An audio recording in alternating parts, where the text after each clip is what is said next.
இன்னைக்கு என்ன பார்க்க போறோம்னா, சிக்கன் சுக்கா தாங்க பார்க்க போறோம். என் நேரம் சரியில்லங்க. இன்னைக்கு சிக்கன் சுக்கா பண்ணலாம்னு நெனச்ச நேரம் கரண்ட் ஷட்டவுன்னு சொல்ட்டாங்க. என்னால இஞ்சி பூண்டு மட்டும் தான் அரைக்க முடிஞ்சுச்சு. அதுவுமே அரைக்கவே இல்ல. ஜார் வேற ரிப்பேர் ஆயிருக்கா, அது சுத்தமா அரைக்கவே மாட்டேங்குது. ஏதோ வச்சு சமாளிப்போம்ன்னு சொல்லிட்டு, அதுக்கான பொடி வந்து திரிக்க முடியல இன்னைக்கு.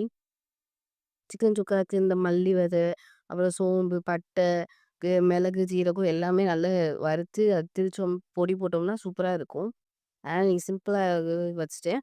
எப்படி வச்சேன்னா, சட்டியில எண்ணெய், ஜ பெரிய வெங்காயம், அப்புறம் கருவேப்பிலை எல்லாம் போட்டு நல்லா வதக்கிட்டு, கூட வந்து இஞ்சி பூண்டு அரைச்சு போட்டேன். அதுக்கப்புறம் ஒரு தக்காளியும் போட்டு நல்லா வதக்கிட்டு, தேவையான அளவு உப்பு போட்டு, சிக்கன் வந்து ஏற்கனவே தயிர், மஞ்சள் பொடி போட்டு ஊற வச்சிருந்தேன். அதையும் போட்டு வச்சுட்டேன். ஏன் தயிர்ல ஊற வச்சிருந்தேன்னா, அப்பதான் கொஞ்சம் சாஃப்ட்டா இருக்குன்றதுக்காக. மூடி போட்டு ஒரு 5 நிமிஷம் கழிச்சு திறந்து பார்த்தேன். கொஞ்சம் வேகாம இருந்துச்சு. திரும்ப ஒரு 2 நிமிஷம் வச்சு பார்த்தேன்.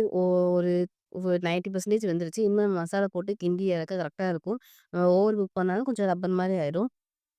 எப்பயும் போல குழம்பு மசாலா பொடி போட்டு, கூட வந்து மிளகு, சீரகம், உப்பு கலந்து பொடி வச்சிருப்போம் எப்பவுமே அது முட்டைக்கு போடுறதுக்கு. அந்த பொடியும் போட்டு, கூ இது கறி மசாலா பொடி போட்டு கிளறி நல்லா அ தண்ணி எல்லாம் வத்தி நல்லா சுருள கிண்டி இறக்கிட்டேங்க. கூட கொத்தமல்லி இலை போட்டு இறக்கிட்டேன். அவ்வளோதான் இன்னைக்கு நம்மளோட சிக்கன் சுக்கா ரெடி. எப்படி இருக்குன்னு நீங்களும் ட்ரை பண்ணி பாருங்க. நல்லாவே இருந்துச்சு. சூப்பரா இருந்துச்சு. எப்படி இருக்குன்னு கமெண்ட் பண்ணுங்க, லைக் பண்ணுங்க, ஷேர் பண்ணுங்க, சப்ஸ்கிரைப் பண்ணுங்க. பாய்.